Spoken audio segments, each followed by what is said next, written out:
नमस्कार, देवभूमि समाचार में स्वागत है आपका। मैं हूं आपके साथ प्रियंका मिश्रा। बुलेटिन की करेंगे शुरुआत। 2024 के लोकसभा चुनाव नजदीक हैं, जिसको लेकर सभी राजनीतिक पार्टियों ने अपनी तैयारियां शुरू कर दी हैं। आगामी दिनों में भारतीय जनता पार्टी एक मीडिया कार्यशाला का भी आयोजन करने जा रही है। इस बात की जानकारी बीजेपी के प्रदेश प्रवक्ता वीरेंद्र बिष्ट ने दी। प्रदेश प्रवक्ता का कहना है कि भारतीय जनता पार्टी प्रदेश स्तर के एक मीडिया कार्यालय का आयोजन करने जा रही है। साथ ही इस कार्यशाला में जनपद स्तर के सोशल मीडिया के प्रभारी और सभी मोर्चों के मीडिया प्रभारी शामिल होंगे। इस कार्यशाला में केंद्रीय मंत्री अश्विनी वैष्णव, राष्ट्रीय मीडिया प्रभारी अनिल बलूनी, राष्ट्रीय प्रवक्ता सुधांशु त्रिवेदी मौजूद रहेंगे। भारतीय जनता पार्टी प्रदेश स्तर पर एक मीडिया कार्यशाला का आयोजन कर रही है। इस मीडिया कार्यशाला में अपने जनपद स्तर के सोशल मीडिया के प्रभारी, मीडिया प्रभारी और प्रांतों के और सभी मोर्चों के जो मीडिया प्रभारी हैं, प्रांत के प्रवक्ता हैं, सभी लोगों की कार्यशाला आयोजित की गई है। इस कार्यशाला में विशेष रूप से केंद्रीय मंत्री अश्विनी वैष्णव जी, अपने राष्ट्रीय मीडिया प्रभारी और सांसद अनिल बलूनी जी, राष्ट्रीय प्रवक्ता सुधांशु त्रिवेदी जी और गोपाल अग्रवाल जी रहने वाले हैं। अगली खबर पौड़ी से है, जहां मुख्यालय में स्वास्थ्य विभाग की ओर से नियुक्ति पत्र वितरण कार्यक्रम का आयोजन किया गया। इस कार्यक्रम का स्वास्थ्य मंत्री डॉक्टर धन सिंह रावत ने दीप जलाकर शुभारंभ किया। स्वास्थ्य मंत्री धन सिंह रावत ने कहा कि सरकार की ओर से प्रदेश की स्वास्थ्य व्यवस्थाओं को और बेहतर बनाने का कार्य किया जा रहा है। इस दौरान आयोजित कार्यक्रम में 192 नव नियुक्त नर्सिंग अधिकारियों को नियुक्ति पत्र सौंपे गए और सभी को सेवा भाव के साथ काम करने के लिए प्रेरित किया गया।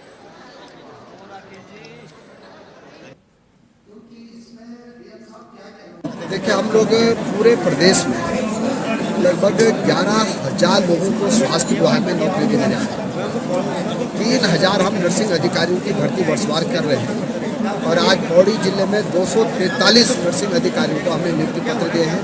और मैं कह सकता हूँ कि पूरे देश में ये पहला मौका है कि जब हम इनकी नियुक्तियाँ वर्षवार कर रहे हैं। इसमें सारे लोग 2020 तक सभी लोगों को नौकरी मिल रही है। मैं प्रधानमंत्री जी का भी, मुख्यमंत्री जी का भी और स्वास्थ्य विभाग का धन्यवाद देना चाहता हूँ कि बहुत जल्दी ये काम पूरा हुआ है और आज जिन जिन नर्सिंग अधिकारियों को नौकरी मिली है, मैं सरकार की ओर से स्वास्थ्य विभाग के मुखिया होने के नाते उन सबको भी अग्रिम बधाई दे रहा हूँ कि वो अब अपने अपने हॉस्पिटलों में बहुत अच्छा काम करें।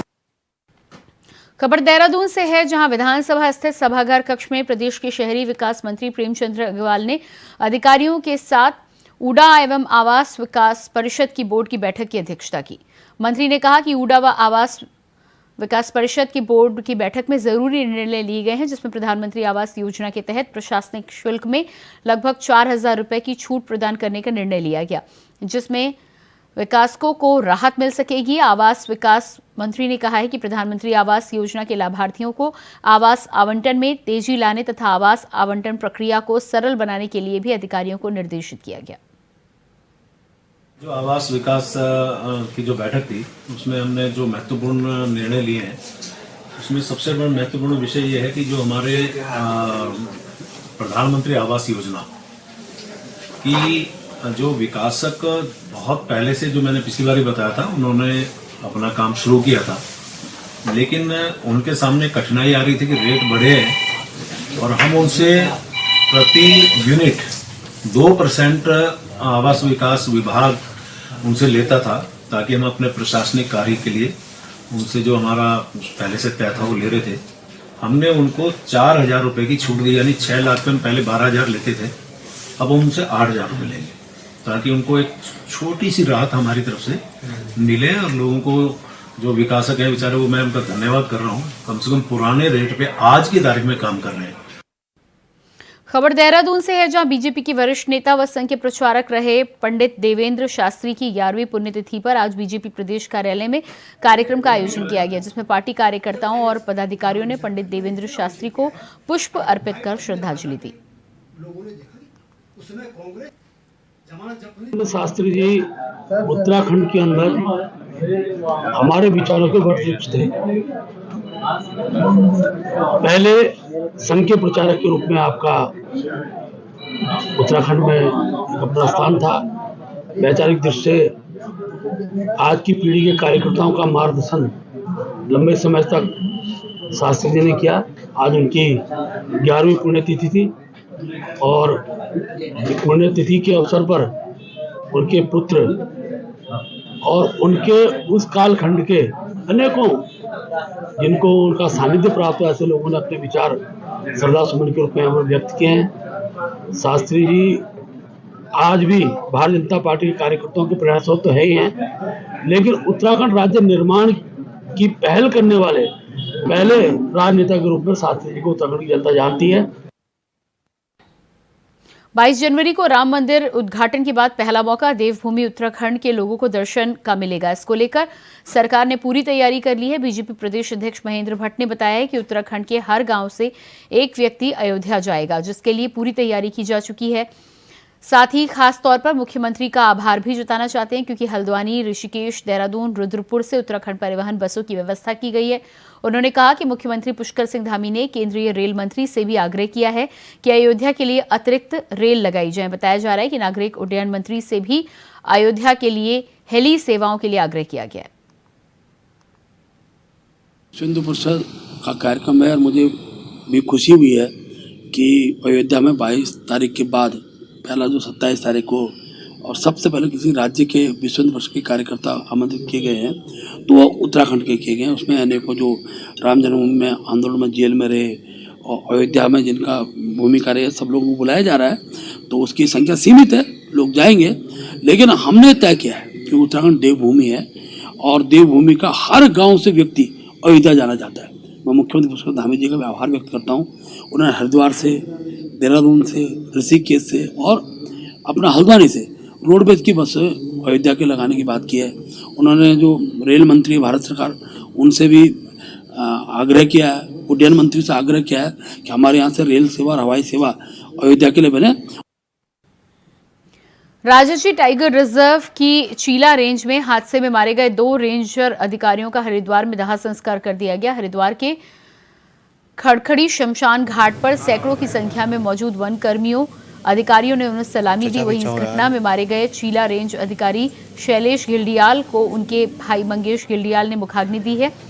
आईएएस मंगेश गिल्डियाल पीएमओ में सचिव पद पर तैनात है। दूसरे अधिकारी प्रमोद ध्यानी को उनके बेटे ने मुखाग्नि दी। इस मौके पर शोक जताते हुए राज्य के chief wild life warden Sameer Sinha ने कहा है कि एक दुखद हादसा है, साथ ही जांच के आदेश दे दिए गए हैं। इस घटना में घायल सभी वन कर्मियों को मुआवजा भी दिया जाएगा।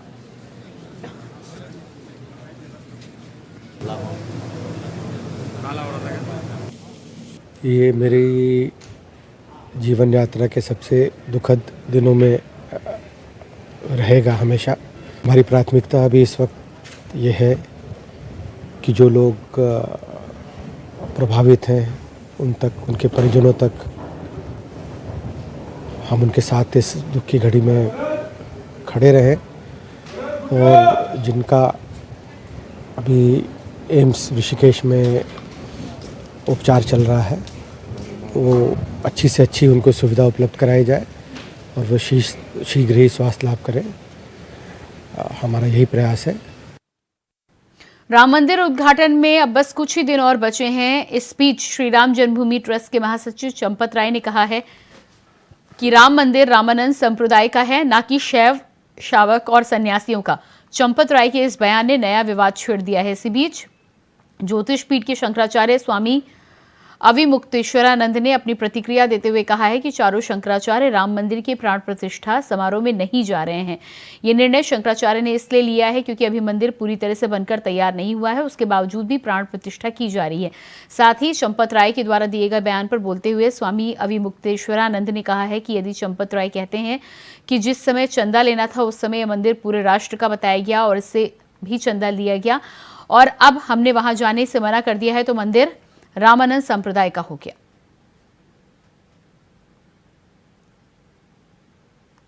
22 दिसंबर की रात को वहाँ पर मूर्तियाँ रख दी गई थी।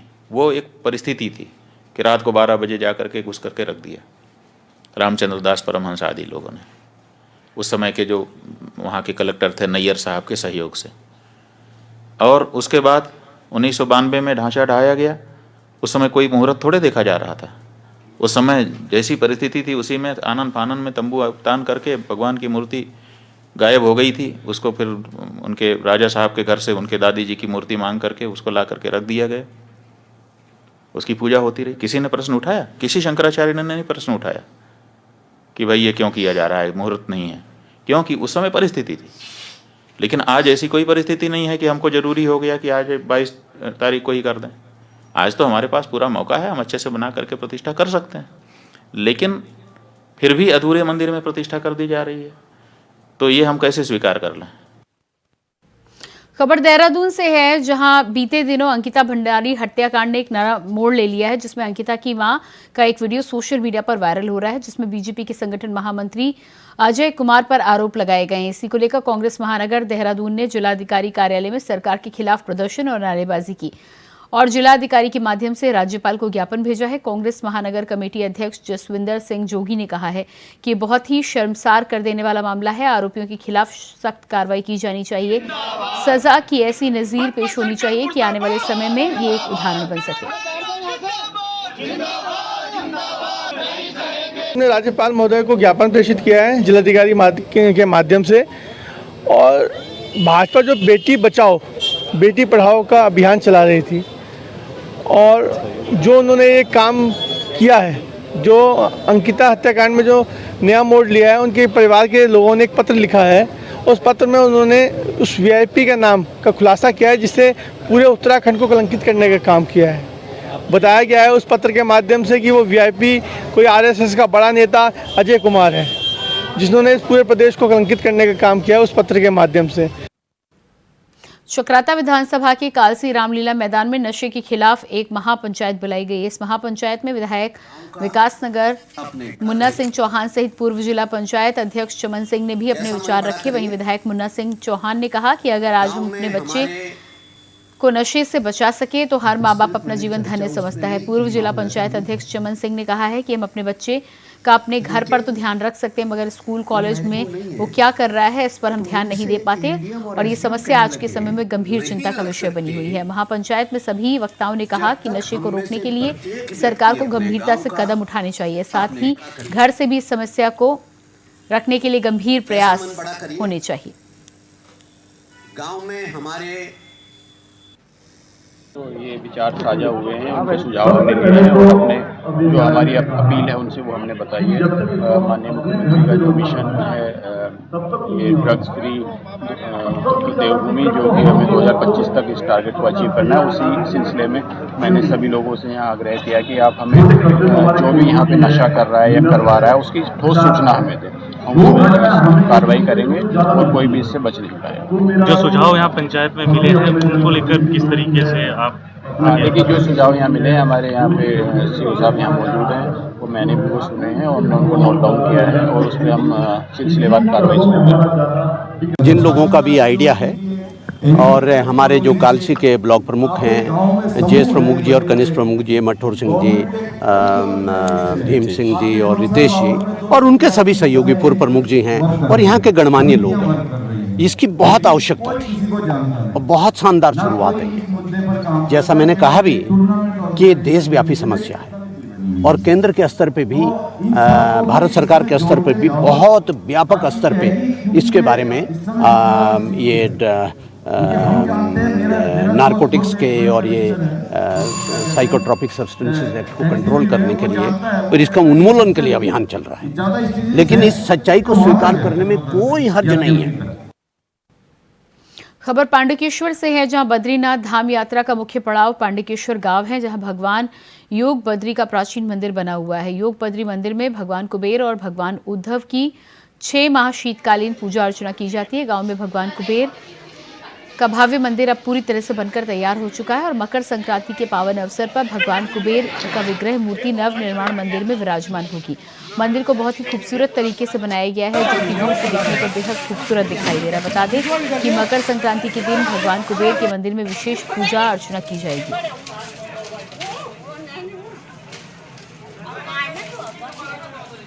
जैसा कि आप मेरे ठीक पीछे देख रहे हैं, भगवान कुबेर का नवनिर्मित मंदिर बनकर तैयार है और आज पूरे ग्राम पांडुकेश्वर के द्वारा इसका सफाई अभियान किया गया है, स्वच्छता कार्यक्रम चल रहा है। आगामी आने वाली मकर संक्रांति को भगवान कुबेर अपने मंदिर में विराजमान हो रहे हैं। आप सभी देश विदेश और सभी भक्तों से मेरा निवेदन है कि अधिक से अधिक संख्या में मकर संक्रांति के दिन भगवान कुबेर के दर्शन करने के लिए जरूर पहुँचें। जय कुबेर। खबर चमोली से, जहां बद्रीनाथ केदारनाथ मंदिर समिति ने नृसिंह मंदिर के शीर्ष पर छतरी के निकट एसडीआरएफ के सहयोग से ध्वज चढ़ाया है। साथ ही आदि गुरु शंकराचार्य जी की गद्दी स्थल और नरसिंह मंदिर के परिसर में एसडीआरएफ और आईटीबीपी प्रथम वाहिनी जोशीमठ के सहयोग से 2 दिवसीय स्वच्छता अभियान चलाया गया। बद्रीनाथ केदारनाथ मंदिर समिति अध्यक्ष अजेंद्र अजय के निर्देश पर 22 जनवरी को भगवान राम की प्राण प्रतिष्ठा के कार्यक्रम के मद्देनजर मंदिर समिति के मंदिरों में स्वच्छता अभियान चलाने और पूजा अर्चना करने के लिए मुख्य कार्यकारी अधिकारी योगेंद्र सिंह ने आदेश जारी किए हैं।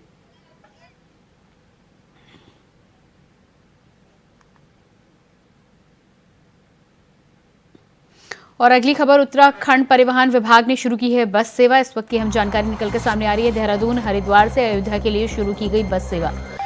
देहरादून हरिद्वार से अयोध्या के लिए शुरू की गई बस सेवा। प्राण प्रतिष्ठा कार्यक्रम में जाने के लिए शुरू की गई बस सेवा। उत्तराखंड से इस वक्त की हम जानकारी, उत्तराखंड से अयोध्या के लिए शुरू हुई बस सेवा। अयोध्या के लिए शुरू की गई बस सेवा। उत्तराखंड परिवहन विभाग ने शुरू की गई बस सेवा। प्राण प्रतिष्ठा कार्यक्रम में जाने के लिए शुरू की गई सेवा। अगली खबर देहरादून से है, जहां परिवहन विभाग ने स्कूली बच्चों को सड़क सुरक्षा के बारे में जागरूक किया है, जिसमें स्कूली बच्चों ने बढ़ चढ़कर हिस्सा लिया। साथ ही बच्चों को सांप सीढ़ी के खेल से जागरूक किया गया। आपको बता दें कि परिवहन विभाग के अधिकारी शैलेश तिवारी ने इस गेम को रोचक बनाया, जिसमें सांप काटेगा और सीढ़ी भी ऊपर जाएगी और हर स्टेप यातायात नियम की जानकारी देगा। साथ ही नियम तोड़ने पर कानून, जुर्माने, सजा तक की जानकारी दी गई। साथ ही इस खेल के विजेता को आरटीओ के द्वारा सर्टिफिकेट देकर सम्मानित किया गया।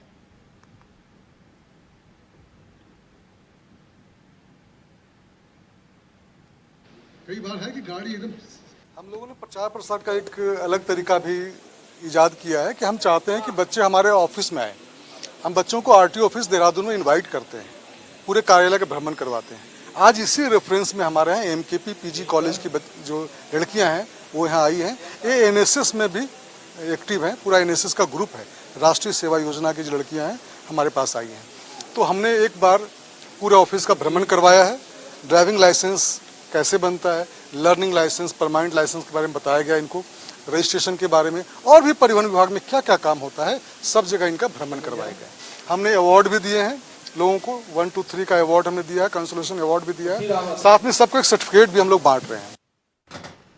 चमोली में मोटर मांग को लेकर 14वें दिन भी धरना जारी रहा। जिला प्रशासन प्रतिनिधियों के साथ ग्रामीणों की वार्ता विफल रही है। बता दें कि सैजी लग्गा, मैकोट, बेमरू, रमणियों, ह्यूक, कलियोट प्रधानमंत्री ग्राम सड़क योजना से 7 सूत्रीय मांगों को लेकर संयुक्त संघर्ष समिति, ग्राम विकास संघर्ष समिति ड्यूमक की धरना स्थल पर तहसील प्रशासन व प्रधानमंत्री ग्राम सड़क योजना के अधिकारियों के साथ वार्ता चल रही है। जानकारी के अनुसार शासन के निर्देशों पर एक टीम जिले के दिन ड्यूमुक गांव पहुंची और वहां पर आंदोलनकारियों के साथ 2 दौर की बातचीत हुई है, किंतु अभी तक किसी ठोस निर्णय पर नहीं पहुंच पाए हैं।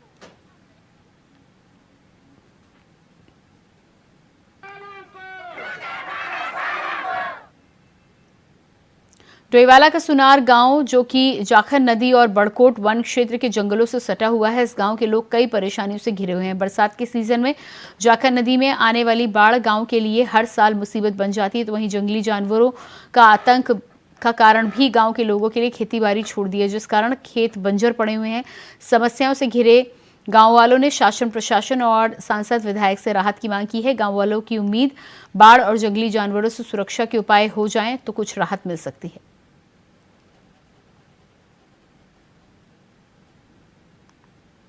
हमारे यहाँ ये हमारी जो ये सुरक्षा दीवार थी ये बह गई थी और रात को 2-3 दिन बहुत पानी आया, बिजली चली गई। 3 दिन तक हमारे यहाँ बिजली नहीं आई, पानी नहीं आया और बड़े परेशान रहे हम। आज तक सुरक्षा दीवार नहीं लगी। फिर बरसात के टाइम अधिकारी आते हैं, चले जाते हैं, काम धरातल पर कुछ नहीं हो पाता है, वैसे के वैसे रहता है। जानवरों को 7 बजे बाद यहाँ बाहर नहीं निकल पाते हम। हमारी खेती बाड़ी आप देख लो, बंजर पड़ी हुई है, कर ही नहीं पाते हम, जानवर आ जाते हैं। और पिछली बार तो हमने 40-45 हज़ार रुपये हल लगाया, लेकिन एक बोरी गेहूँ नहीं हुई। और वो जंगलात वाले भी आके ले गए थे, उसके बाद भी हाथी आए, कुछ नहीं हुआ, हमारा कोई पेमेंट नहीं हुआ आज तक भी। रुड़की के ओसपुर गांव के रास्ते पर पथरी पुल के पास में नहर में एक व्यक्ति का शव तैरता हुआ मिला। चौकीदार की सूचना पर मौके पर पहुंची पुलिस ने ग्रामीणों की मदद से शव को नहर से बाहर निकाला। जानकारी के अनुसार युवक रात से नशे की हालत में घर से गायब हुआ था। पुलिस ने शव का पंचनामा भरकर पोस्टमार्टम के लिए भेज दिया।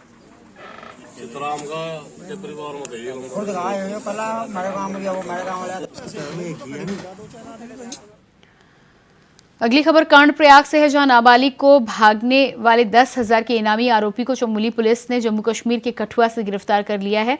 पुलिस अधीक्षक अमित कुमार सैनी ने प्रेस कॉन्फ्रेंस करते हुए बताया कि थराली में जीते 9 अगस्त 2023 को एक शिकायत दर्ज की गई थी, जहां आरोपी नाबालिग को घर से भगाकर ले गया था, जिसके बाद पुलिस ने मामले की जांच की शुरुआत की।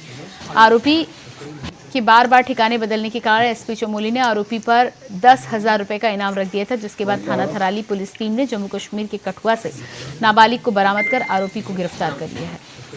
9 अगस्त 2022 को एक तहरीर आई थी जिसमें वादी द्वारा बताया गया था उसकी नाबालिग लड़की कहीं चली गई है, तो उसमें तत्काल अभियोग पंजीकृत कर लिया गया था और विवेचना के दौरान प्रकाश में आया था उसके यहाँ मोहित नाम का लड़का जो पेंटर का काम करता था, बिजनौर का रहने वाला था, उसकी लड़की को लेके चला गया है। तो इसमें काफ़ी जगह दबिश दी गई थी, प्रयास किए गए थे, परंतु ये अभियुक्त लगातार फरार चल रहा था और इसमें माननीय न्यायालय से NBW प्राप्त कर लिया गया था और 82 इसकी करवा दी गई थी। तो इसमें लगातार फरार होने के कारण अभियुक्त के ऊपर 10,000 का इनाम भी घोषित कर दिया गया था। तो अभियुक्त को लगातार प्रयास करते हुए गिरफ्तार कर लिया गया है।